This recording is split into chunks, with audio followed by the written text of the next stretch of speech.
fundamental como misión promover una migración ordenada, segura y regular, ¿no? En condiciones humanas y en beneficio de los migrantes y de la sociedad. ¿A qué nos referimos con una migración ordenada, segura y regular? Pues son tres estándares que la OIM considera, digamos, no solo la OIM, sino en general instrumentos también de carácter internacional, como el Pacto Global Global de las Migraciones, entre otros, establecen que el desplazamiento, la movilidad de las personas es un fenómeno histórico y es un fenómeno que es parte inherente de las sociedades, de las comunidades y del ser humano. Por tanto, la OIM trabaja para que ese movimiento, ese desplazamiento del ser humano en comunidad, en familia, individualmente, en función de distintas causas también que generan ese movimiento, se lleve a cabo de manera ordenada, segura y a través de canales regulares, ¿no? Y este último punto es súper importante cuando vayamos a desarrollar el tema de tráfico, por ejemplo, tráfico de migrantes sobre todo. La OIM trabaja en Perú y el mundo con socios de distinta índole, socios de carácter de la comunidad internacional, pero socios también de carácter nacional, para ayudar a encarar los desafíos que genera la gestión de la migración, ¿no? Entre algunas cuestiones centrales que abordamos están fomentar la comprensión de las cuestiones migratorias, tarea importante en el Perú, porque no somos un país que tradicionalmente ha recibido migración, sino más bien ha sido un país, como se llama, expulsor de migrantes, ¿no? Es decir, personas que salen del Perú hacia otros lugares, ¿no? Pero en los últimos años somos un país de destino y eso plantea, como seguramente ustedes conocen, una serie de desafíos en la comprensión desde la opinión pública, desde las autoridades, desde los actores sociales, desde los medios de comunicación, entre otros. También trabajamos alentando el desarrollo social y económico a través de la migración, que en resumen significa visibilizar y poner en valor el aporte de los y las personas migrantes a sus comunidades de acogida, ¿no? Sabemos que hay un gran valor en el aporte que dan las comunidades migrantes a las comunidades de acogida en términos económicos, en términos sociales, ¿no? Entre otras dimensiones, y es importante poner en valor y visibilizar esos aportes, ¿no? Y todo eso se da siempre velando por el respeto y la dignidad humana y bienestar de los migrantes. Rápidamente, las áreas de trabajo de OIM se enmarcan en la política migratoria, investigación y gestión fronteriza, lucha contra la trata de personas y tráfico ilícito de migrantes, en la migración laboral y el desarrollo humano, y la respuesta en contextos de emergencias a poblaciones vulnerables, ¿no? Como estamos llevando a cabo, quizás una de las tareas más visibles y relevantes en el contexto actual. También brindamos asistencia técnica a proyectos de desarrollo nacional y asistencia al migrante y operaciones en la movilización de la población migrante. Hoy en día existe a nivel de América Latina y el Caribe una respuesta regional para hacer frente a los desafíos que plantea el desplazamiento de la población refugiada inmigrante venezolana. Y aquí me voy a enfocar un poco más en este tema para tratar de también concretizar un poco más el abordaje de esta sesión y enmarcarlo un poco de manera más concreta. Esta respuesta, denominada R4B, Response for Venezuela, respuesta para venezolanos, convoca a más de 200 organizaciones a nivel regional para planificar y coordinar una respuesta que brinde una respuesta operativa a través de un mecanismo de coordinación y un marco de movilización de fondos para apoyar a los estados en atender las grandes necesidades que generan estos desplazamientos. Particularmente en Perú, la plataforma es denominada GTRM, Grupo de Trabajo Refugiados Inmigrantes, opera en Lima, también opera en Tumbes y en Tacna,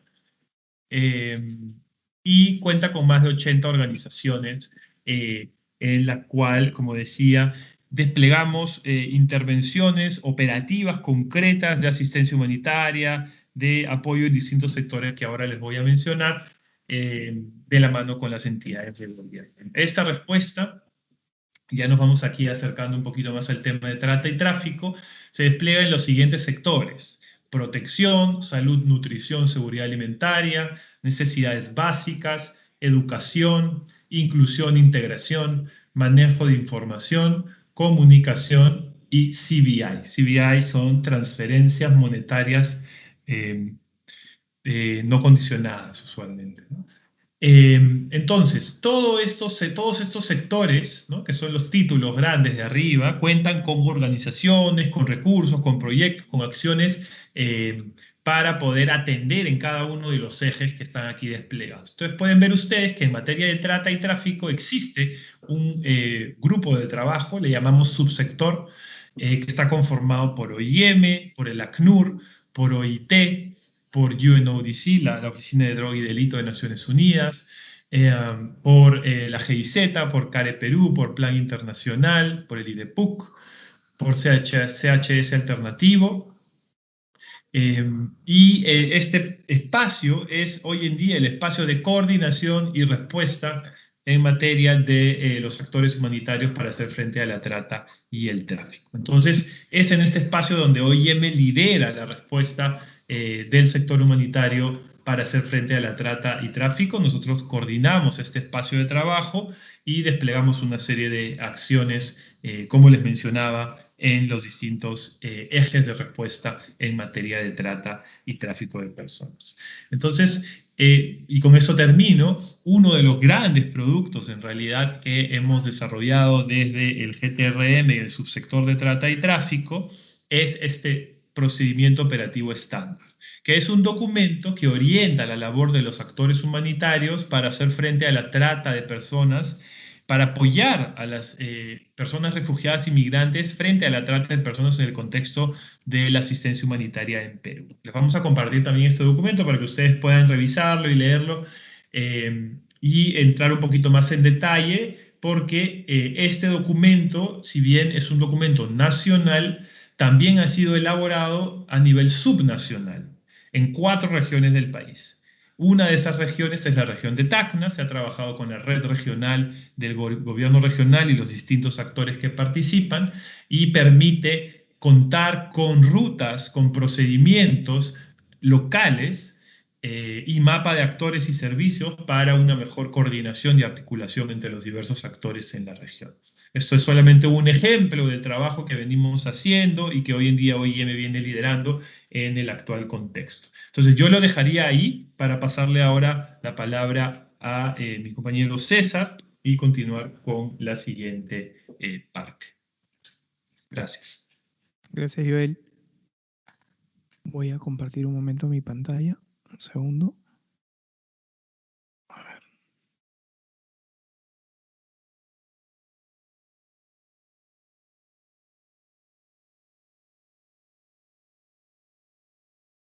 Disculpen, ¿se logra ver ya mi PowerPoint o todavía no? Perfecto. ¿Sí? Sí. Genial. Ok, mi nombre es César Pinto Lara. Como Joel lo mencionó, soy asistente de protección y emergencias de la OIM. Trabajo en la suboficina Tacna, bajo el liderazgo de María Fernanda Hurtado, que es nuestra coordinadora, quienes hace llegar sus saludos también y expresa su agradecimiento por esta oportunidad que nos da la universidad privada de poder tratar esos temas que son tan importantes. Yo voy a hablarles acerca de trata de personas y tráfico ilícito de migrantes, pero centrándome solamente en los conceptos normativos, ya que es un tema bastante amplio y tendríamos que hacer como un taller mucho más amplio, y seguramente no nos faltará oportunidad a futuro, pero creo que es un buen momento para iniciar tocándolo de forma muy puntual. Pero antes me gustaría hacer un pequeño ejercicio. Me gustaría que cada uno de ustedes en este momento piense y trate de recordar qué es lo que sabe del tema, qué tanto sabe de trata de personas, qué tanto sabe de tráfico, qué ha escuchado, si piensa que son lo mismo, van por el mismo camino.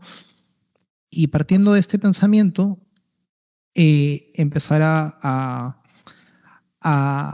desentrañar estos 2 tipos penales que involucran muchas aristas, y por eso es que a veces puede ser tan complicado de entender. La trata de personas es el comercio indebido de seres humanos con fines de explotación. Es considerado por muchos autores como la esclavitud moderna del siglo XXI, ya que existe un comercio, lo que involucra el pago por la captación de una persona con una finalidad que implica que esta persona llegue a un destino para ser explotada. Entonces, para poder estudiar esas dos figuras, lo que vamos a hacer primero es centrarnos en un marco internacional y ver cómo este marco internacional ha sido adaptado a la normativa nacional. Vamos a empezar con la trata de personas y vamos a citar el Protocolo de Palermo. El Protocolo de Palermo es el marco normativo internacional que define a la trata de personas como la captación, el transporte, la acogida o la recepción de personas recurriendo a la amenaza o al uso de fuerza u otras formas de coacción, al rapto, al fraude, al engaño, al abuso de poder o de una situación de vulnerabilidad o a la concesión o recepción de pagos o beneficios para obtener el consentimiento de una persona que tenga autoridad sobre otra con fines de explotación.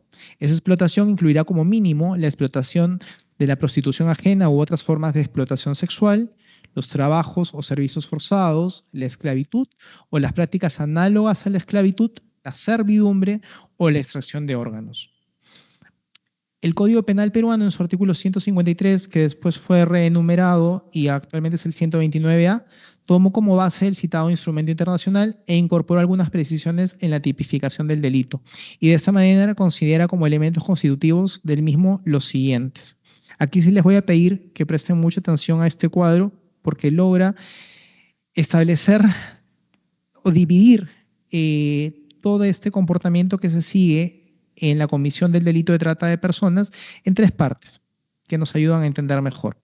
Las conductas, los medios y las finalidades. Las conductas tienen que ver con aquellas acciones que se van a realizar. Los medios tienen que ver con cómo o a través de qué se realizan estas conductas y la finalidad es para qué es que realizamos estas acciones o conductas. Las que son contempladas por nuestro Código Penal están primero la captación, que es el primer eslabón de la trata de personas, que tiene que ver con el reclutamiento de la persona que va a ser víctima de este delito. El transporte, que tiene que ver con toda la movilización que se realiza de esta persona. El traslado, que no es lo mismo que el transporte. El traslado tiene que ver con la autoridad o el poder que tiene una persona sobre la víctima y cómo ese poder es trasladado hacia otro a través, por intercambio o para recibir un beneficio económico o de otra índole. La acogida, que tiene que ver con el recibimiento que se le va a dar a la persona en el lugar previo a donde va a ser víctima de la explotación.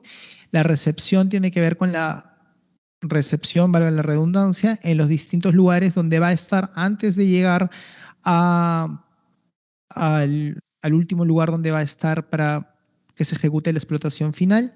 Y la retención tiene que ver con la privación de la libertad.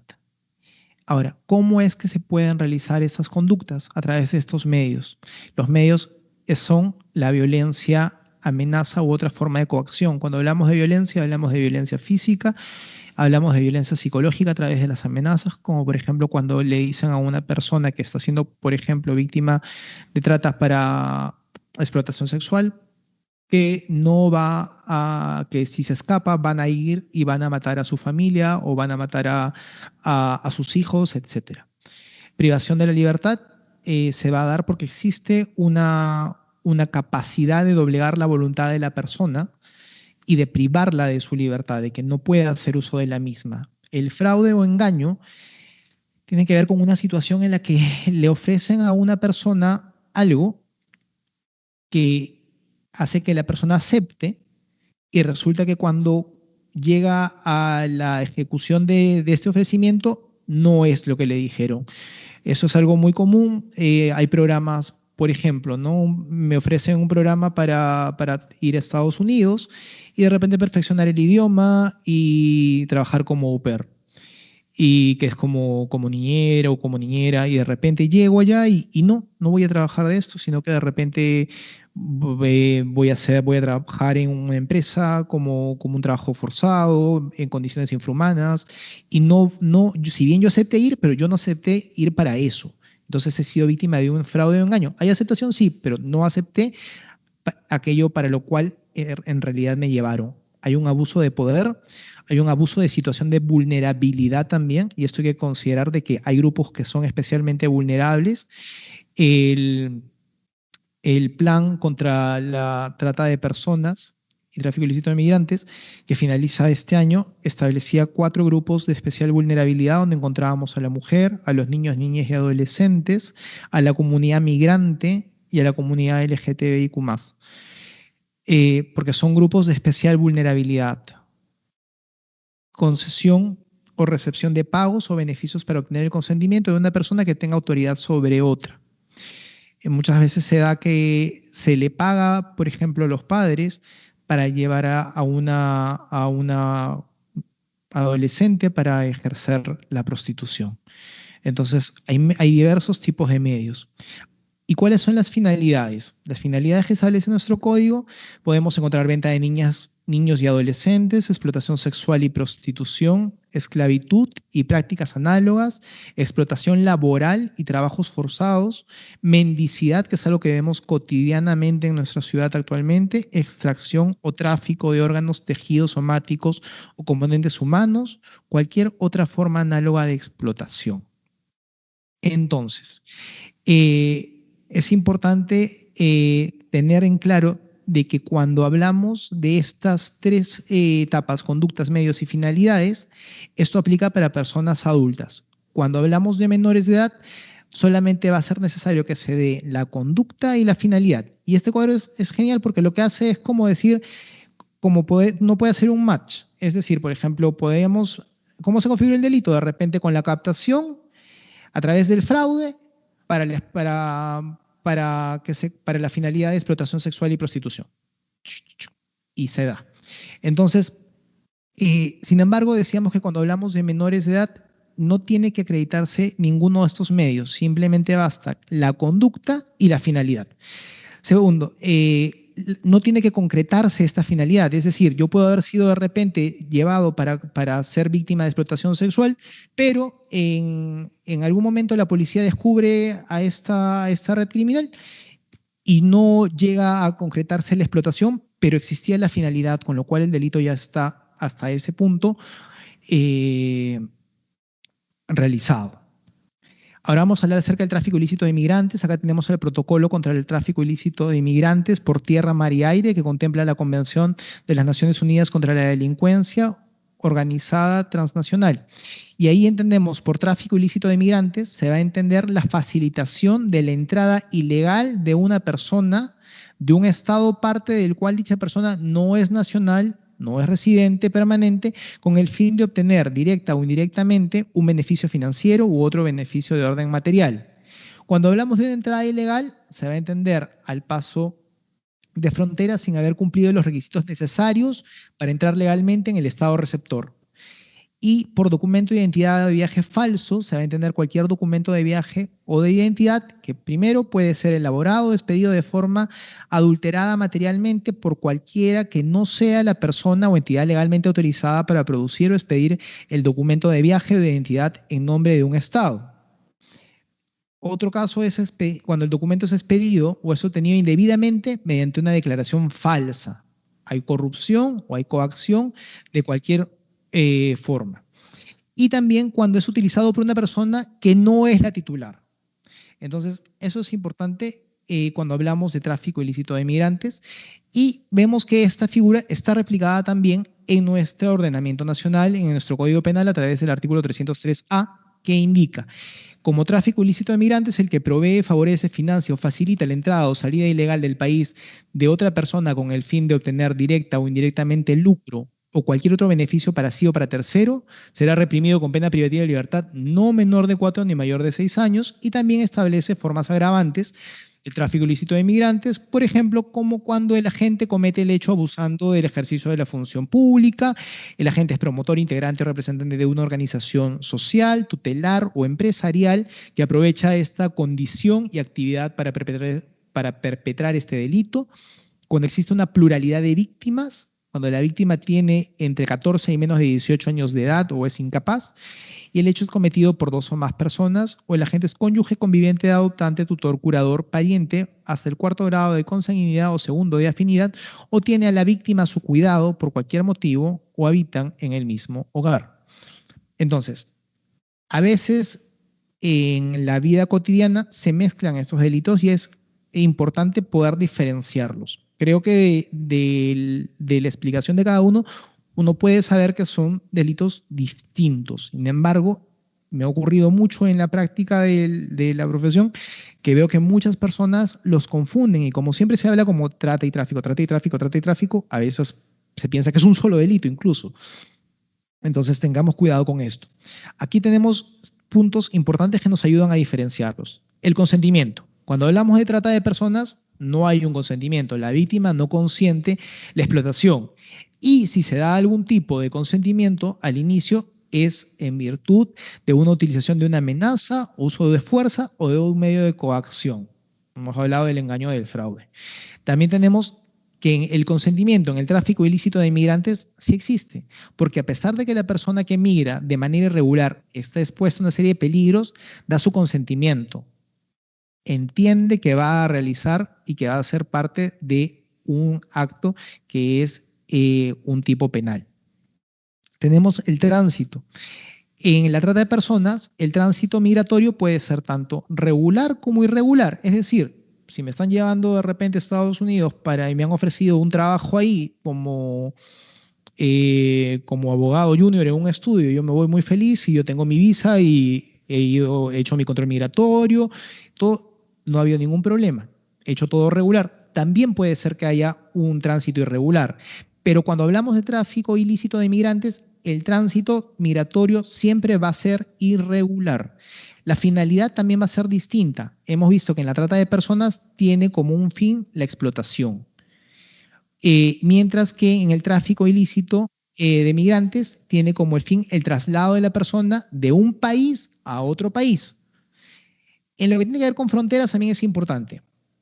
En trata de personas vamos a ver que la frontera puede ser una frontera transnacional o puede ser interna dentro del territorio nacional.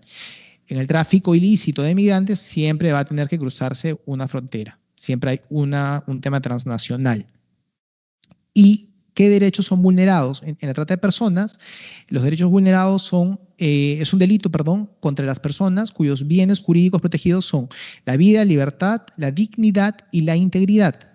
Mientras que en el tráfico ilícito de migrantes se vulnera, es un delito contra el Estado, violenta la soberanía y regulaciones migratorias.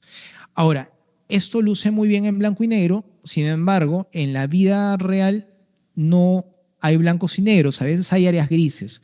Y es así que vemos que muchas veces un delito puede empezar, por ejemplo, como la figura de un tráfico de migrantes, en el sentido que de repente yo necesito cruzar la frontera y caigo en manos de un coyote, que es alguien que me ofrece cruzar, hacerme pasar la frontera, que por ejemplo en este momento puede estar cerrada y me va a hacer cruzar un campo minado y me va a supuestamente dejar allá, pero de repente me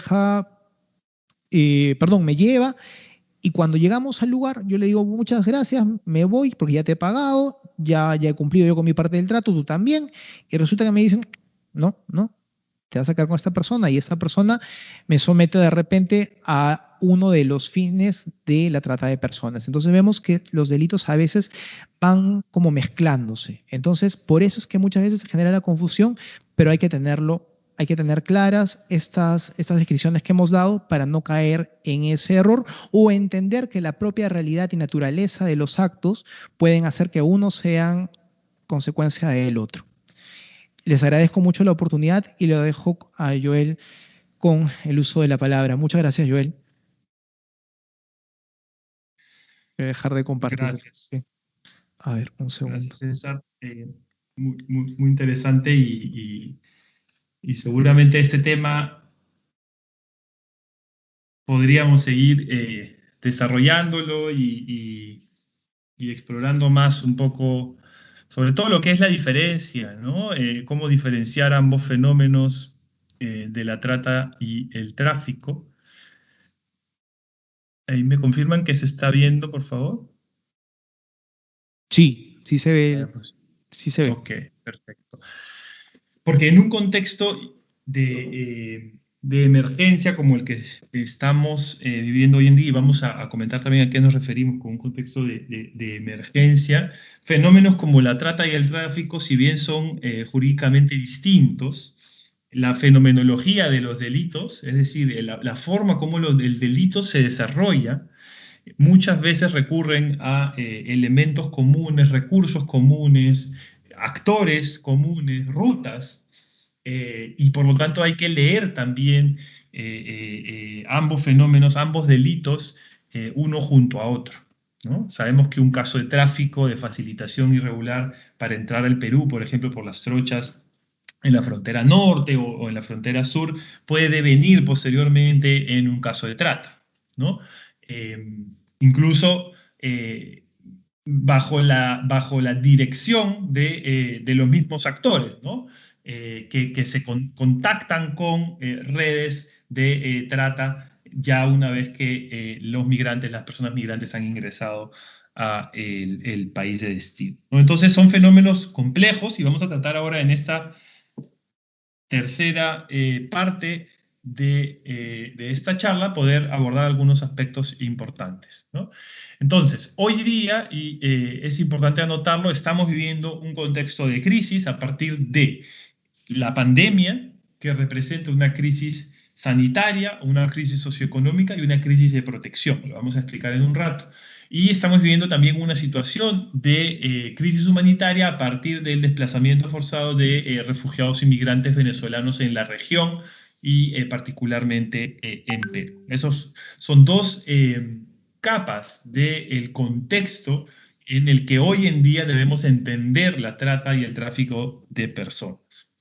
Antes de eso, quisiera compartir algunos apuntes generales con ustedes del fenómeno de la trata a partir del informe global de UNODC, la Oficina de Droga y Delito de Naciones Unidas, que es el informe, digamos, que mayor cantidad de información procesa, que se publica cada 2 años y permite entender algunas tendencias de carácter global que también son relevantes para el Perú.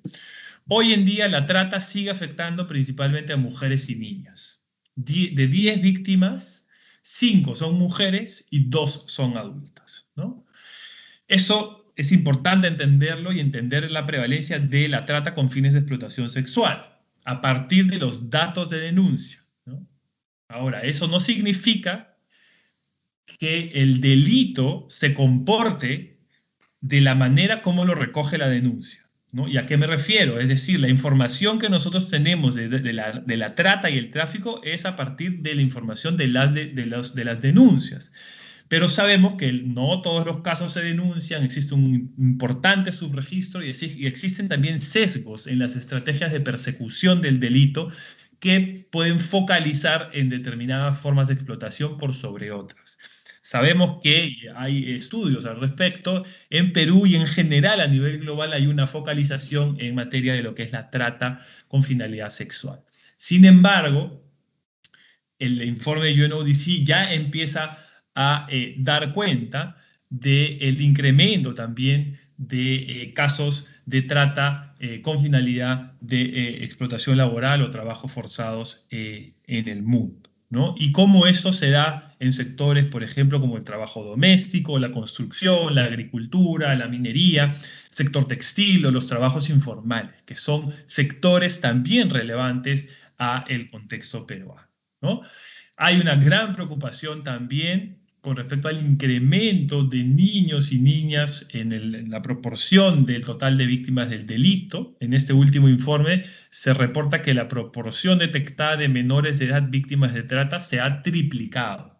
Ahora, sobre ese dato que tiene como corte el año 2018, es decir, este informe recoge data hasta el año 2018, pensemos lo que va a ocurrir en el próximo informe a partir de la data del 2019-2020, en el cual sabemos que no hay escuelas, sabemos que las redes familiares se han fragmentado, que los chicos y chicas pasan grandes horas en el Internet, incrementando los riesgos a la trata. Como principales factores de riesgo encontramos las necesidades económicas, la condición migratoria irregular, que hoy en día es un factor clave muchas veces para retener y someter a las personas extranjeras en el Perú, aquellas que no tienen una condición migratoria regular. Otro factor de riesgo son los antecedentes de conflicto familiar, principalmente en casos de niños, niñas y adolescentes. La generación de la dependencia afectiva también con el tratante, con el explotador, como un mecanismo de sometimiento. Y sabemos que hoy en día la crisis causada por el COVID ha impactado directamente en el riesgo de ocurrencia, en el riesgo de victimización del delito de trata de personas, a partir del delito de trata de personas, principalmente por el incremento de la población con necesidades económicas, ¿no? Entonces, eso es un pantallazo general de lo que hoy en día está pasando a nivel global, si bien son datos de hace un tiempo, son datos que nos permiten también leerlos a partir del contexto actual, y vamos a verlo en un momento, y entender por qué es tan relevante tener esta información.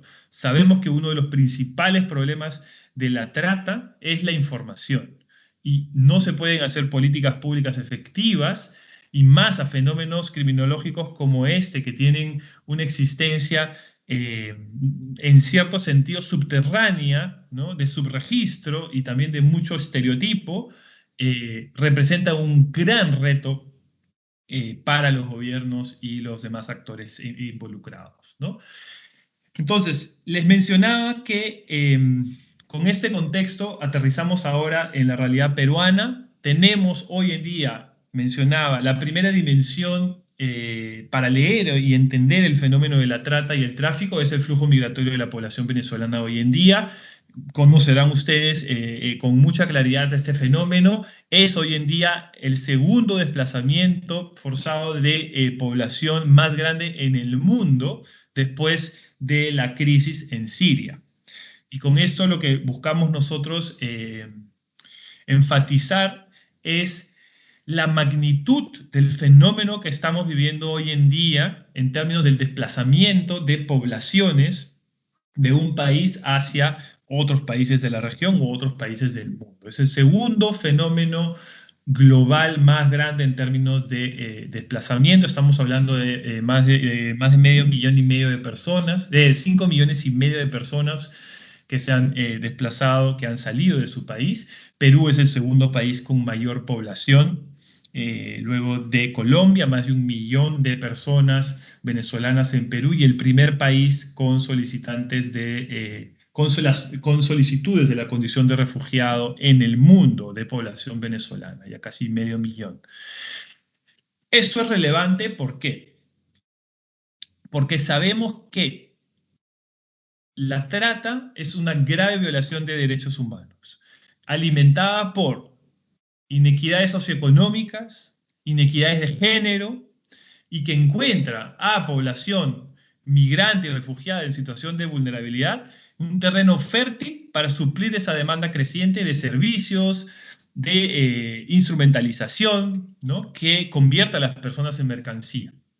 Sabemos por experiencias globales, regionales, y hay suficiente evidencia al respecto, que cuando la movilidad humana es alta, el caso de Venezuela es así, se da en contextos de precariedad. Sabemos que la población venezolana se desplaza en contextos de precariedad. La trata de personas aumenta. Y esto debido a dos factores principalmente. Primero, la vulnerabilidad de las personas migrantes refugiadas alcanza niveles alarmantes en situaciones de crisis. Y aquí no solo me estoy enfocando en población refugiada y migrante, estamos haciendo ese énfasis, pero sin duda que esto aplica también a amplios sectores de la sociedad peruana, en donde hay grupos en mayor vulnerabilidad a la trata a partir de los impactos del COVID, ¿no? La segunda razón es que hay un incremento en la actuación de las redes delictivas que precisamente encuentran en esa vulnerabilidad una ocasión idónea para delinquir. Las redes de trata conocen, estudian y saben cuáles son las necesidades de las personas que van a abordar. Hay distintas estrategias de captación, ¿no? Pero en el fondo, los tratantes conocen los mecanismos que pueden generar una captación, una dependencia con la oferta que está haciendo el tratante. Por ejemplo, algo muy simple que hemos visto en algunos casos y escuchado relatos también, la oferta de balones de oxígeno a cambio de someter a una mujer joven a una situación de trata con finalidad de explotación sexual. ¿Qué tenemos ahí? Ya no tenemos una falsa oferta, no tenemos un mecanismo de engaño, ¿verdad? No tenemos un mecanismo de fraude, tenemos una oferta directa a partir de un bien que la persona necesita para poder sobrevivir, ¿no? Para que su familiar pueda mantenerse en vida. Hoy día un bien tan valioso, ¿no? Y debido a muerte. Los tratantes recurren a eso para convencer, someter a las personas a, digamos, en este caso, prestar servicios en un contexto de explotación sexual. ¿Por qué se trata? Porque están recurriendo al abuso de una situación de vulnerabilidad, ¿verdad? Lo explicó César, el abuso de una situación de vulnerabilidad es uno de los medios comisivos a través de los cuales se vicia el consentimiento o el presunto consentimiento de la víctima. Tenemos captación, tenemos un medio y tenemos una finalidad de explotación, por lo tanto tenemos un delito, presunto delito de trata de personas.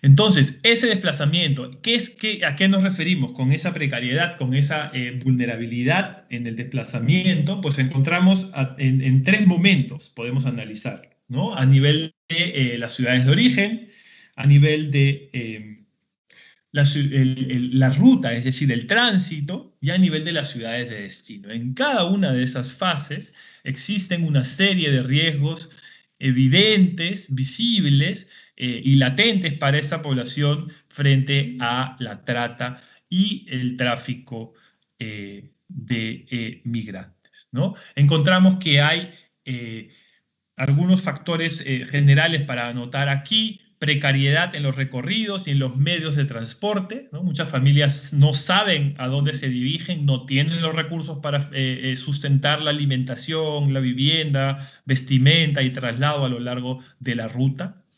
Existe también la fragmentación familiar. Sabemos que muchas familias se han separado, han venido primero... ha venido algún familiar, el padre, la madre, luego ha venido otro con los hijos, luego ha venido en fin, hay distintas figuras en donde las familias se han fragmentado, y eso ha generado también la consiguiente pérdida de vínculos afectivos y protección a lo largo de la ruta migratoria. Encontramos hacinamiento en casas de hospedaje, muchas personas, sobre todo mujeres, pero también varones, que han tenido que recurrir a lo que se llama comportamientos de riesgo, que eso nos puede poner en una situación muy cercana a la trata o formas de explotación, como ofrecer servicios sexuales por sobrevivencia. La falta de documentos de identidad, pasaportes, cédulas, partidas de nacimiento. Hemos visto muchos menores de edad no acompañados, separados, que llegan sin documentación y que las autoridades peruanas no tienen posibilidad de acreditar su identidad, porque también es difícil acreditar dicha identidad con sus contrapartes en Venezuela, ¿no? Debido al contexto. La irregularidad migratoria, laboral, entre muchos otros factores que hacen que este escenario sea realmente un escenario de muchísimo riesgo, ¿no? Entonces, en estos contextos de crisis humanitaria, la trata de personas y el tráfico ilícito de migrantes constituye sin duda un riesgo latente y constante. Ahora, todo este escenario del desplazamiento de la población venezolana también debe leerse naturalmente a partir del COVID y del impacto COVID en la trata. El COVID y las medidas para mitigarlo ha tenido un impacto concreto, visible, disruptivo en la respuesta estatal y de los actores humanitarios en materia de trata de personas.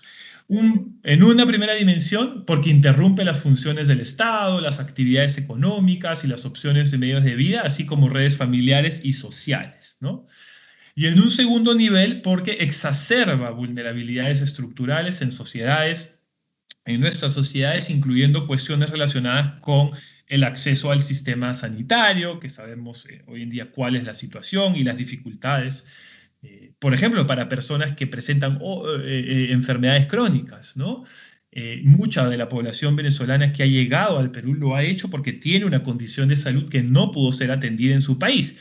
Y llegando al Perú, se encuentran con una pandemia que satura también y dificulta en gran sentido el acceso a los servicios de salud. La seguridad social, la seguridad en el empleo o las condiciones de trabajo. Aquí pueden ver ustedes concretamente algunos impactos en materia de el COVID en la dinámica de la trata de personas, ¿no? Esos son los impactos que se han recogido de distintos trabajos, distintas experiencias en la región. Entonces es importante notar que el avance de la emergencia sanitaria aumenta los factores de riesgo, ¿no? Y junto con ello también el cierre de fronteras, por ejemplo, hace que las redes de tráfico ilícito de migrantes aprovechen el contexto utilizando los pasos irregulares, ¿no? Sabemos que hoy en día, por ejemplo, no hay mecanismos regulares de ingreso al Perú para la población que se está desplazando. No existen canales de ingreso regulares, por lo tanto, la población venezolana que continúa su desplazamiento, que es un desplazamiento que en muchos casos parte de búsqueda de seguridad, búsqueda de alimentos, búsqueda de medicinas, y que va a continuar independientemente, y que hemos visto que continúa independientemente de las medidas de política migratoria que implementen los estados, ¿no? Al no haber posibilidades de ingreso regular o canales de ingreso regular, las personas que requieren continuar con su ruta migratoria van a tener que recurrir a mecanismos más riesgosos, a mecanismos más clandestinos, lo que incrementa el riesgo de sufrir abusos, violencia y otras formas de violaciones de derechos humanos al momento de recurrir a traficantes, ¿no? Las personas objeto de tráfico también se encuentran más propensas a ser captadas por redes de trata, como lo decíamos, ¿no? Ya lo hemos visto en varios grupos focales que se han levantado en distintas zonas del país, ¿no? Entonces, algunos de los puntos claves aquí, como decíamos, la actuación de las redes delictivas que se actualiza, se adapta, la falta de ingresos es un factor de riesgo, la explotación laboral o la trata con fines de explotación laboral o trabajo forzoso se empieza a constituir cada vez más como un tema de alta preocupación en un contexto de mucha necesidad y sobre todo donde la capacidad de fiscalización del Estado también se ve afectada, ¿no? Para poder identificar situaciones de estas características. Familias, personas que tienen que asumir deudas para poder subsistir durante el periodo de cuarentena, para poder pagar trámites, para poder pagar en servicios de salud, trámites, etcétera. Esas deudas pueden llevar a situaciones de trata de personas a través del enganche y a través del chantaje y las amenazas, ¿no? Eso es algo muy común en la trata, el asumir deudas y luego cobrar esas deudas a través de la prestación de un servicio. Hemos atendido casos en OIM donde desde Venezuela o Colombia chicas jóvenes venezolanas son traídas y se les generan deudas de alrededor de $3.000 a $5.000 que luego las obliga a mantenerse sometidas a sus tratantes digamos, prestando, entre comillas, servicios sexuales para pagar esas deudas que en la práctica nunca van a ser cubiertas, ¿no? Porque son deudas que se generan continuamente, ¿no? Hay sanciones y tal. Personas en situación de calle también, hemos visto mucho desalojo, personas que no han podido pagar vivienda, reclutamiento por internet, que también es una gran preocupación, y no solo para niños, niñas y adolescentes, sino también para otros grupos de la población. Pero en particular hemos visto ya formas de captación a través del internet y también formas de explotación a través del internet, ¿no? Y también limitaciones con la capacidad de respuesta del Estado en lo que es, por ejemplo, la detección, referenciación, la capacidad de llevar a cabo operativos, ¿no? De fiscalizar también espacios, muchas veces porque las autoridades han tenido que priorizar otro tipo de acciones. Entonces, en resumen, encontramos que la trata en un contexto de pandemia se incrementa y genera una serie de riesgos que debemos alertar y atender. Y para ello es importante desplegar respuestas con planes que aborden las necesidades inmediatas de la población refugiada, migrante, comunidades locales, población LGTBI, niños, niñas y adolescentes expuestos a la trata en el Internet, etcétera, y que permitan también, como decíamos, reducir los factores de riesgo del delito. Aquí podemos ver un cuadro, una gráfica donde reflejamos la situación de, digamos, este es el registro de víctimas del delito de trata de personas de la Policía Nacional. Es importante tomar las cifras sobre trata de personas con muchísima cautela siempre, y hay que leerlas también con mucho cuidado. Porque lo que estamos viendo aquí, en realidad, como les decía al inicio, son cifras de lo que se está logrando identificar, ¿no? Y esto es la Policía Nacional, la Dirección contra la Trata y Tráfico de la Policía Nacional. En Perú existen múltiples sistemas de registro. Lamentablemente no se cuenta con un sistema integrado de información en materia de trata de personas. La policía tiene su propio sistema, el sistema RETA. De hecho, tiene también algunos otros sistemas internos. El Ministerio Público tiene su propio sistema, ¿no? Que lo que hace es registrar ya cuando se generan las carpetas fiscales, los expedientes, que es el sistema SISTRA. El Poder Judicial tiene su propio sistema, el INPE su propio sistema, y así en adelante, ¿no? Entonces, lamentablemente, no hay un sistema integrado que nos permita tener información un poco más sincerada, ¿no? Pero lo importante aquí, y esto es data de la policía, es cómo vemos un incremento de los casos de trata, es la columna celeste a partir del año 2017, y de pronto en el año 2020 encontramos naturalmente, bueno, naturalmente no, a partir de la pandemia, una reducción importante, ¿no? Y esto es producto de las limitaciones que tuvieron las entidades de persecución de la ley en el contexto de la cuarentena, sobre todo, ¿no? Reducción de operativos, reasignación de personal a otras tareas, etcétera, ¿no? Lo importante también aquí es notar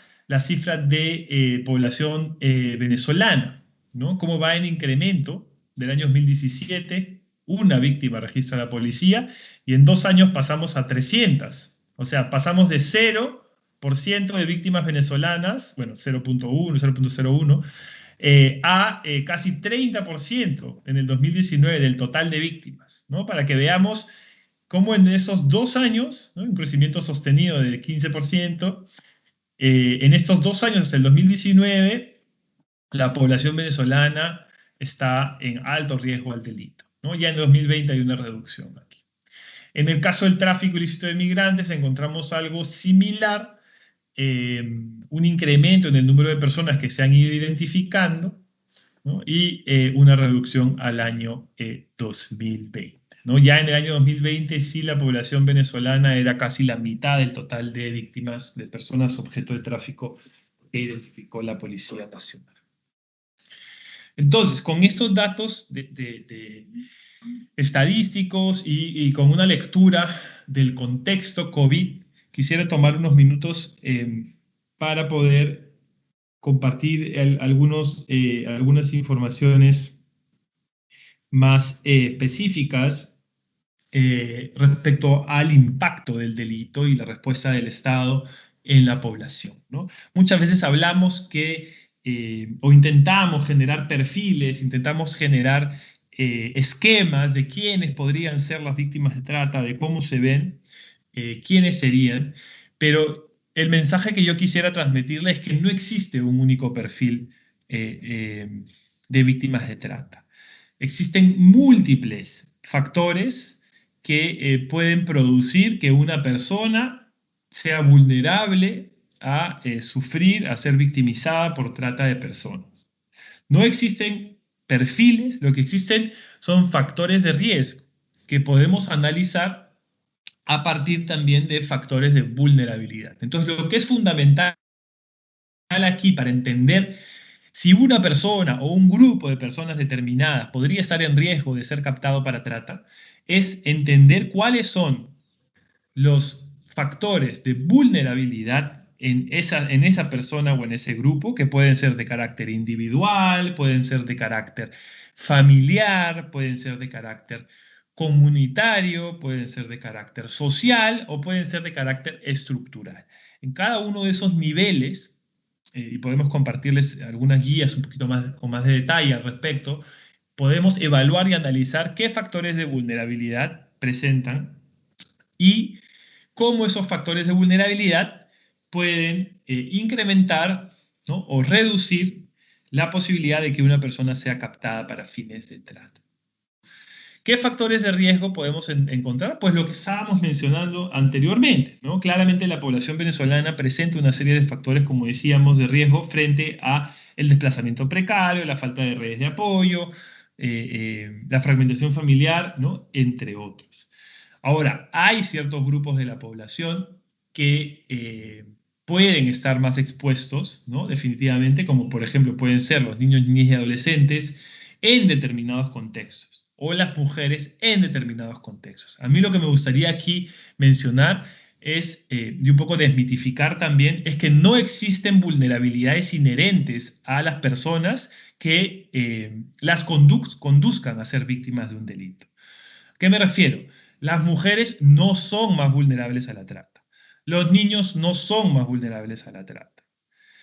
La vulnerabilidad debe ser siempre leída a partir de un riesgo concreto, para poder identificar si es que un grupo, una mujer o un grupo de mujeres en un contexto determinado son vulnerables a la trata. Hay que identificar cuál es el riesgo, ¿no?, para ese delito.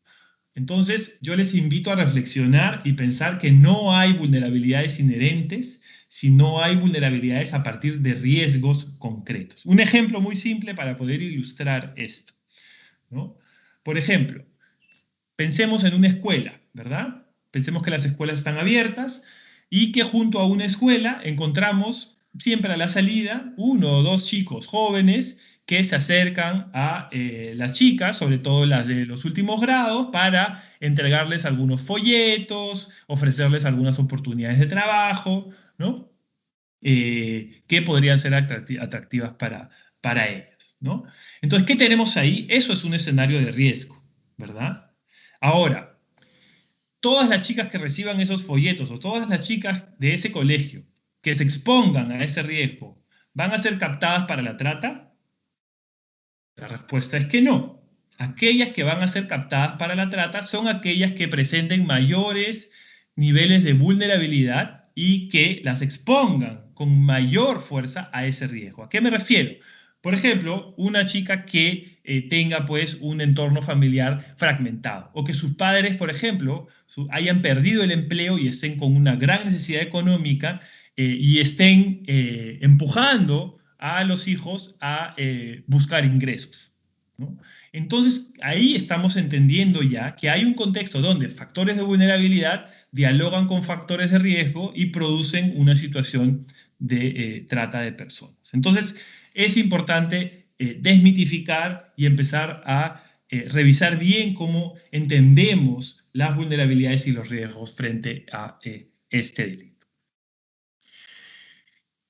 Ahora, en términos del impacto de la trata, sabemos que la trata tiene distintas dimensiones en las cuales afecta a la persona y sus derechos, ¿no? Podemos entender que la trata afecta a la persona desde un punto de vista psicológico, de salud, ¿verdad? Salud mental, salud física, ¿verdad? Muchas veces los trabajos a los que se somete a las personas, las situaciones de hacinamiento, las condiciones en las cuales las personas son explotadas producen enfermedades crónicas, y si esas no son atendidas se agravan, ¿no? Entonces encontramos impacto en salud física, salud mental, a nivel legal, ¿no?, a nivel social, entre otras. Y aquí podemos ver algún reflejo de cómo se desarrolla lo que hoy en día se entiende ya como el enfoque centrado en el trauma. Es decir, toda víctima de trata va a desarrollar algún tipo de trauma, visible o no visible. No siempre esto va a llevar a una situación de estrés postraumático, pero sí va a haber una respuesta al estrés, ¿no? Que va a presentar secuelas y que requiere una atención, ¿no? Por lo tanto, es fundamental trabajar con todos los actores involucrados para poder asistir y acompañar a las personas en cada uno de estos niveles. Quería hacer una pausa aquí. No sé que son las 4 y sé que teníamos hasta las 4. No sé si ya estamos contra el tiempo o tengo algunos minutitos más. Sí, Joel, sí, puedes continuar, puedes continuar. Ok, muchas gracias. Muchas gracias. Tenemos como tiempo límite hasta las 5, no hay problema. Ok, perfecto, gracias. Entonces, algunos impactos diferenciados en función de la finalidad de explotación que podemos encontrar en las personas afectadas, en este caso cuando hablamos de trata con finalidad sexual, a nivel mental, digamos emocional, podemos encontrar sentimientos de vergüenza, podemos encontrar sentimientos de culpabilidad, baja autoestima o sentirse estigmatizados por la sociedad, ¿no? Sabemos que muchas veces las víctimas de trata no se reconocen a sí mismas como víctimas, ¿no? No pueden no ser conscientes de que están siendo explotadas, pueden no ser conscientes de que lo que se les está haciendo es un delito. Y también existen muchas veces reacciones de culpabilización o vergüenza, como decimos aquí, donde las personas se culpan a sí mismas por haberse dejado engañar, ¿no? Eh, o por no haber advertido que esto era una oferta fraudulenta, ¿no? Lo importante aquí es que ninguna víctima es culpable de lo que le ha ocurrido, ¿no? Y eso es aplicable no solo para víctimas de trata, sino en general para distintas personas sobrevivientes que sufren de formas de violencia. A nivel del impacto físico, encontramos proclives a contraer infecciones de transmisión sexual, ¿no? Naturalmente en el ámbito de la explotación sexual, desnutrición por la falta de alimentación, enfermedades sin tratamiento, como lo mencionábamos anteriormente. A nivel del impacto psicosocial, alteraciones en su convivencia, ¿no? Sabemos que muchas veces las personas están en contextos donde la convivencia es compleja, es tensa y existe violencia. Y eso muchas veces pues, genera que las personas aprendan, digamos, como un mecanismo de supervivencia a comportarse de esa manera. Y una vez retirada de esa situación, muchas veces los patrones de conducta son difíciles de modificar, ¿no? Deterioro de su capacidad de aprendizaje, poca confianza en otros y otras y episodios de crisis.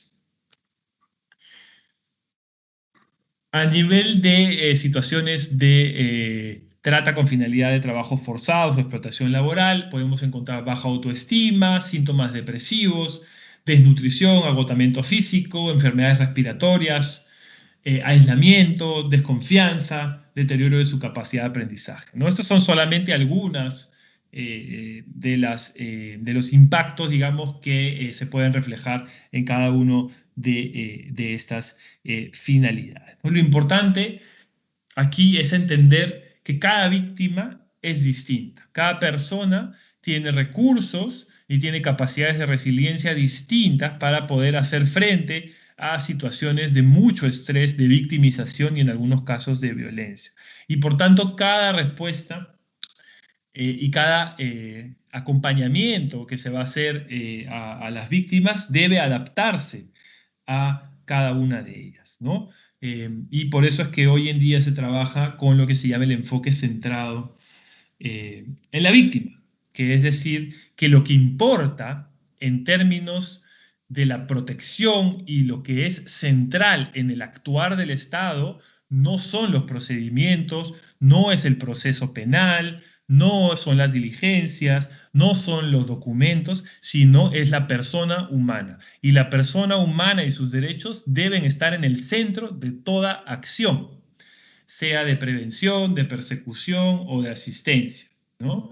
Porque sabemos que finalmente el objetivo de la política pública y del Estado, la obligación del Estado, es restituir los derechos de las víctimas de trata.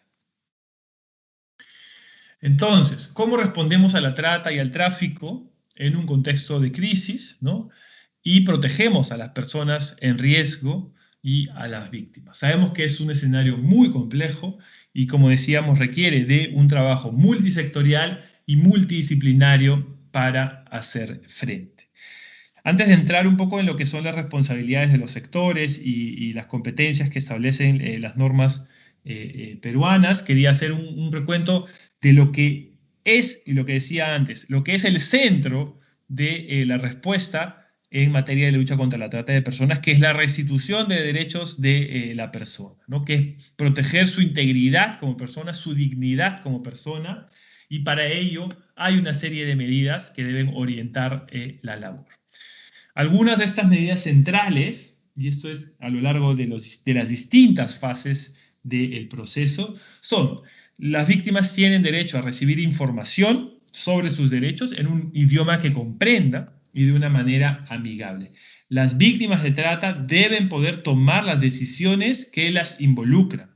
No deben entenderse como sujetos pasivos que el Estado debe proteger sin considerar lo que ellas deseen y lo que ellas manifiesten, ¿no? Es fundamental reconocer su capacidad de agencia, su capacidad de autodeterminación y promover que sean ellos quienes, con apoyo de los gestores de caso, de los trabajadores sociales, de los abogados, de los psicólogos, tomen las decisiones respecto a los procedimientos que las involucran.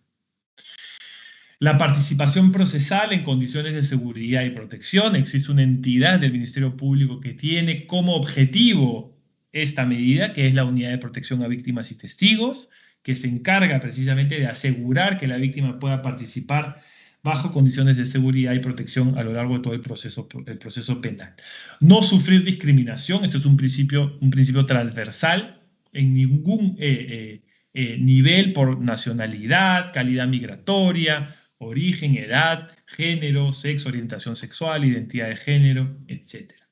Asesoría jurídica gratuita, y esto es uno de los pasos fundamentales a los que debe acceder toda víctima de trata una vez que decide presentar una denuncia, y es la asignación de un abogado de defensa pública para su defensa a lo largo del proceso. Cabe precisar que también los abogadas del SEM pueden apersonarse como abogados de las víctimas en los casos de trata de personas.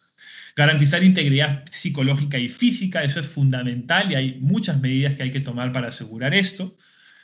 Evitar represalias con ella o su familia. Debemos tanto apoyar a las víctimas como a sus familias y asegurar que no existan riesgos para ellas. Sabemos que los tratantes, una vez que en muchos casos las víctimas son retiradas de los lugares de explotación, los tratantes no se quedan tranquilos.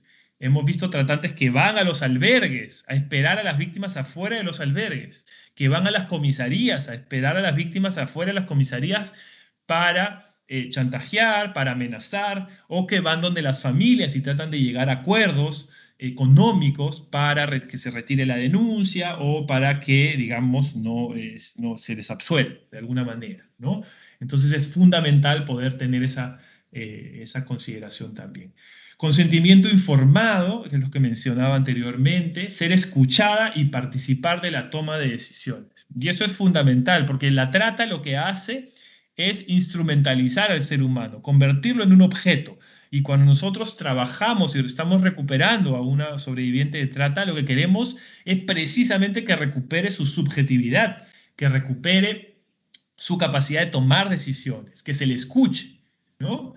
Porque si no estaríamos replicando lo mismo que hacían los tratantes, que es entenderla como un objeto procesal que debe transitar, ¿no?, a lo largo de todas las instancias del proceso penal, ¿no?, de manera rigurosa, sin considerar pues, lo que la persona desee, sienta y quiera. Derecho a la privacidad y la protección de identidad e intimidad. Esto es fundamental y se ha avanzado muchísimo en el Perú con respecto a esto. Antes, hace algunos años, encontrábamos que se exponían imágenes o datos personales de las víctimas en notas de prensa, en videos, en fotografías que se difundían con los medios de comunicación, y eso pues tiene obviamente un consecuente riesgo en la seguridad también y en la integridad de las víctimas y sus familias, ¿no? La asistencia individualizada, es decir, un enfoque diferencial. Cada víctima debe poder contar con un plan adaptado y adecuado a sus necesidades, a sus expectativas. Alojamiento seguro, alimentación y higiene son medidas básicas y fundamentales que hay que satisfacer en un primer momento. El principio de no revictimización, que también es fundamental, y debemos asegurar que en ninguna fase, desde la identificación hasta el traslado, la realización de las diligencias preliminares, la toma de la declaración y los otros pasos posteriores, se debe asegurar que la persona no sea revictimizada. ¿A qué nos referimos con eso? Un ejemplo muy claro es pedirle a una víctima que cuente varias veces lo que le ha pasado, ¿no? Es identificada en un nightclub y es entrevistada en el nightclub por un personal policial, ¿no? Estoy dando un ejemplo, y que le pregunta cómo te captaron, qué te hicieron, con cuántas personas te tenías que acostar al día, si te retuvieron el dinero. Luego esa víctima llega a un lugar donde se le va a brindar alimento y alojamiento, y en ese lugar se le vuelve a hacer las mismas preguntas. Luego va donde el fiscal y luego se le vuelve a hacer las mismas preguntas. Luego va al Poder Judicial y luego va donde su abogado, y así, ¿no? Y eso pasaba, pasaba muchísimo, ¿no? Y encontrábamos que el impacto en la salud mental de las víctimas de esa revictimización podría ser igual o mayor a la situación de explotación en sí misma, para que vean el riesgo y el impacto que tiene el hecho de requerir a alguien contar y volver, ¿no?, a ponerse en esa situación de explotación una y otra vez. Permanecer en el país y recibir la documentación necesaria es otra medida fundamental. Por un lado, personas con necesidad de protección internacional, víctimas de trata con necesidad de protección internacional, aquellas que tengan un temor fundado de persecución o que califiquen, digamos, si así lo consideran las autoridades peruanas en lo que es la Declaración de Cartagena, podrían acceder a la condición de refugio a través de la CPR, ¿no? En su defecto, personas que no tengan necesidad de protección internacional tienen el derecho de obtener documentación que les permita regularizarse en el país. Ya, por ejemplo, con OIM y con Migraciones hemos elaborado un protocolo de regularización migratoria para víctimas de trata que permite afinar y mejorar los procedimientos que tenía la superintendencia para la regularización de víctimas de trata. Hoy en día ese protocolo está vigente y esa ruta está mucho más ágil, ¿no? Indemnización económica por daños, esto es fundamental y es muy importante. Hemos visto que por años las indemnizaciones que se han establecido en muchas sentencias han sido mínimas, ¿no? Y ya la reciente, digamos, reforma normativa, los cambios normativos que se han hecho a la ley de trata han establecido también criterios para definir el monto de esta indemnización, que debe basarse no en la capacidad de indemnizar que pueda tener el tratante, ¿no?, sino a partir del daño que se ha generado, ¿no? Y eso es importante. El retorno voluntario y seguro al país o lugar de origen. Se debe facilitar también, si la víctima así lo requiere, el retorno, el apoyo diplomático y consular y el acceso a el sistema educativo, si es menor de edad, la reinserción educativa, o si es mayor, oportunidades de formación, capacitación o empleo, ¿no? Entonces esas son las principales, no todas, son las principales acciones que deben orientar la respuesta del Estado en materia de lucha contra la trata de personas. Encontramos que tradicionalmente, ya con esto voy terminando, la respuesta a la trata en materia de la política pública, y esto nace a partir del Protocolo de Palermo, se articula a nivel de lo que se llama las 3 P's, ¿no? La prevención, la persecución y la protección. En Perú ya se explicó con bastante claridad el marco normativo. En Perú las normas, aquí estoy hablando del reglamento de la ley 28950 y el protocolo intersectorial en materia de trata de personas, ¿no?, establecen las competencias de las entidades de gobierno en cada uno de los ejes. Y aquí pueden ver ustedes el eje de prevención y los entes encargados en dicha materia y algunos de los ejes centrales que se deben abordar en lo que es la prevención. Principalmente lo que busca la prevención es reducir los factores de riesgo, lo que hablábamos hace un rato, ¿no? Reducir los factores de riesgo que dan pie a situaciones de trata. ¿Se dan cuenta? Aquí no se habla de reducir factores de vulnerabilidad, ¿no? No se habla de identificar a la población en situación de vulnerabilidad, ¿no? Tenemos de nuevo, y vuelvo al mismo punto anterior, que entender los factores de riesgo a la luz de las situaciones de vulnerabilidad que presentan las personas para poder realmente saber cómo la trata va a operar sobre determinado grupo o determinada persona, ¿no? Aquí es importante generar información, capacitar y sensibilizar, identificar a la población en situación de vulnerabilidad, ¿no? A partir de riesgos concretos, ¿no? Y difundir los canales de atención y denuncia también. En materia de persecución, es importante considerar aquí a los actores que están vinculados, ¿no?, a lo que es la persecución y judicialización del delito. Y aquí principalmente nos centramos en lo que es la detección y derivación de presuntos casos de trata de personas, los procedimientos de registro de casos de trata de personas. Les hablaba hace un rato que cada entidad tiene su propio sistema de registro. Las acciones de articulación y persecución del delito, que esto es fundamental. Sabemos ya que se opera en materia de lucha contra la trata en el dúo policía-fiscalía. Tenemos un subsistema parcial aún especializado en materia de trata. Tenemos fiscalías especializadas en, me parece, son 10 regiones. Recientemente, hace unos meses, se inauguraron unas nuevas. En Tacna hay una fiscalía especializada en trata de personas. Tenemos una dirección de la policía especializada en trata y tráfico.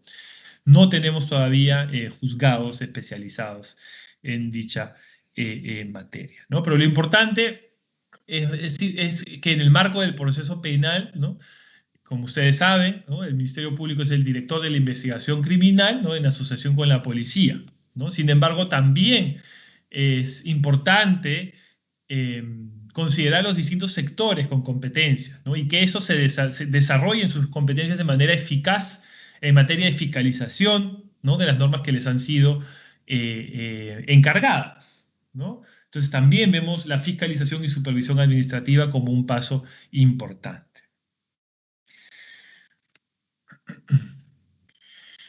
Y el tercer punto es la asistencia y protección, ¿no? Eso lo vamos a dividir en dos.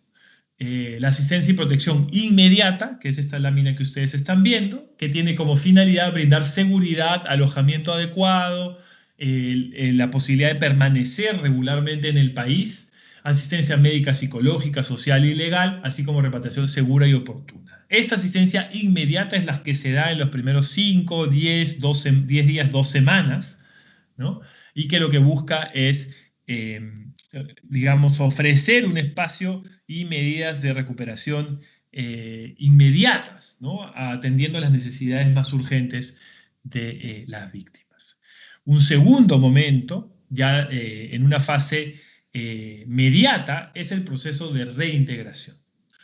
Entonces, el proceso de reintegración es la fase posterior a la atención inmediata y tiene como objetivo asegurar un conjunto de derechos mínimos que le permitan a la víctima su recuperación integral, restablecer sus vínculos familiares, económicos, sociales, psicosociales, ¿no?, para valerse por medios propios, lograr empoderamiento y un proyecto de vida, ¿no? Entonces, aquí encontramos también distintos actores que tienen un rol fundamental. Y ya para ir terminando, yo quería compartirles dos flujogramas, que son dos flujogramas que hemos elaborado desde el Grupo de Trabajo Refugiados e Inmigrantes, para orientar la gestión de los casos de trata en el contexto actual, ¿no? Ustedes saben que contamos en Perú con un protocolo intersectorial, como lo hemos mencionado, y que establece, digamos, el paso a paso de las entidades de gobierno. Sin embargo, ese protocolo es del año 2016 y está en un proceso de actualización. Entendemos que se estará presentando la nueva versión pronto por parte del Ministerio del Interior. En ese contexto, nosotros trabajamos esta ruta, esta hoja de ruta que está basada en el protocolo, pero que está actualizada a partir del contexto pandemia, el contexto movilidad humana y algunos cambios que han habido en los últimos años. Entonces, esto es un resumen rápido, ustedes podrán verlo con mayor detalle en el documento, pero lo importante aquí es transmitir el mensaje de que ninguna entidad por sí sola está en capacidad de implementar una respuesta efectiva en materia de trata de personas por sí sola. La trata debe ser abordada desde un enfoque intersectorial y multidisciplinario. Ningún enfoque solitario, no un enfoque que priorice solamente alguno de los ejes de acción va a poder realmente, digamos, romper los círculos de captación y explotación que se dan en la dinámica de trata, ¿no? Por lo tanto, ustedes pueden ver aquí, en este flujograma, que se requiere de la participación de todos los actores. Por lo tanto, es fundamental cada vez más fortalecer los lazos de coordinación y los mecanismos de coordinación, ¿no? Entonces, empezamos con la detección de un posible caso, el triaje con respecto a todo lo que son temas de urgencia médica, que deben ser atendidas de manera inmediata, ¿no? Síntomas de COVID o exposición o contacto con una persona posiblemente contagiada, ¿no? Todos los filtros que se requieren, y luego procedemos a lo que es la denuncia, ¿no? Entonces, se denuncian los hechos, se asigna un abogado de defensa pública. Nosotros siempre sugerimos denunciar directamente, frente a las fiscalías especializadas. Si en la región no hay fiscalía especializada, se puede denunciar en la Fiscalía de Crimen Organizado, también tienen competencias en ver los casos de trata y tráfico, o en la policía especializada, ¿no? En el momento en que se presenta la denuncia, se asigna el abogado de defensa pública, se evalúa, por ejemplo, necesidad de protección internacional, si es que es una víctima extranjera, si tiene documentación o si está en situación irregular, y se canaliza para la regularización, ¿no? Luego se trabaja con los distintos actores que van a acompañar en las diversas diligencias. UDAVIT, ¿no? La Unidad de Asistencia a Víctimas y Testigos, para el acompañamiento y el soporte en todas las diligencias inmediatas que se tienen que realizar. El MIM, para la gestión de un alojamiento temporal o la satisfacción de otro tipo de necesidades básicas, ¿no? Defensa pública ya lo mencionamos. Y el MINSA también ya lo vimos aquí en esta fase preliminar, ¿no? Este flujograma, que lo estoy compartiendo rápidamente, es un flujograma para personas adultas, ¿no? Ten en cuenta que eso es para adultas. Entonces, una vez que pasamos a esta fase de asistencia, digamos, y de satisfacción de necesidades básicas, podemos ya ir a una fase de reintegración. En el caso de niños, niñas y adolescentes, y pueden ver ustedes aquí que en este flujograma está sobre todo enfocado en lo que es la atención y protección, ¿no? En el caso de niños, niñas y adolescentes es importante notar que hay dos procesos en paralelo que se podrían abrir, ¿no? Uno es el proceso penal, ¿no? Si es que hay una denuncia y se avanza con digamos, el proceso penal y las acciones que corresponden, y en paralelo se podría abrir un procedimiento de protección especial, ¿no? ¿Qué significa eso? Que la Unidad de Protección Especial del Ministerio de la Mujer va a evaluar si el caso en concreto de la menor de edad se encuentra en situación de riesgo o desprotección, ¿no? Para eso ellos cuentan con una tabla de valoración que va a permitir hacer una evaluación y tomar una decisión, ¿no? El MIMP hará, la UPE en este caso, hará la valoración sociofamiliar y va a identificar qué medida de protección corresponde a ese caso del menor, la menor que ha sido víctima de trata. Corresponde dictar una medida de protección que sea un acogimiento familiar o un acogimiento residencial, pues será referida a la familia o al albergue que corresponda. O si corresponde que continúe con su familia, pues retornará con su familia y la UPE trabajará un plan con la familia acompañando, ¿no? En paralelo avanzará el proceso penal con lo que ya hemos mencionado antes, digamos, algunas acciones clave, ¿no? Defensa, abogado de defensa, acompañamiento de UDAVIT para diligencias, evaluación de necesidad de protección internacional o regularización migratoria, identificación de redes familiares y avanzar camino hacia el desarrollo de un plan de reintegración, ¿no? Entonces, estas son rápidamente dos rutas generales donde anotamos algunos de los puntos más centrales en lo que es el tránsito de las víctimas de trata en el proceso judicial, el proceso de protección y en los servicios de protección. Solamente un mensaje antes de terminar es que la premisa con la cual trabajamos desde la OIM y asistimos al Estado en distintos procesos, desarrollo de instrumentos, de asistencia, es que ninguna víctima o presunta víctima debe quedarse sin asistencia. Es fundamental que todos y todas conozcamos los indicadores y las alertas de una posible situación de trata y a partir de esas alertas sepamos cómo los presuntos casos a las entidades correspondientes a fin de que hagan la evaluación. Las víctimas de trata muchas veces no se identifican como tales, muestran resistencia a las autoridades, desconfianza, y eso puede generar también dificultades en que sean identificadas, ¿no? Pero es importante que tengamos el conocimiento y la sensibilidad sobre el delito para poder entender también por qué las personas que han sufrido de estas situaciones se comportan de una manera determinada y también sepamos qué podemos ofrecer, qué información brindar y qué rutas de denuncia y protección activar. Yo lo dejo ahí, les agradezco muchísimo su atención y bueno, quedamos atentos si hubiera cualquier comentario o pregunta. Gracias.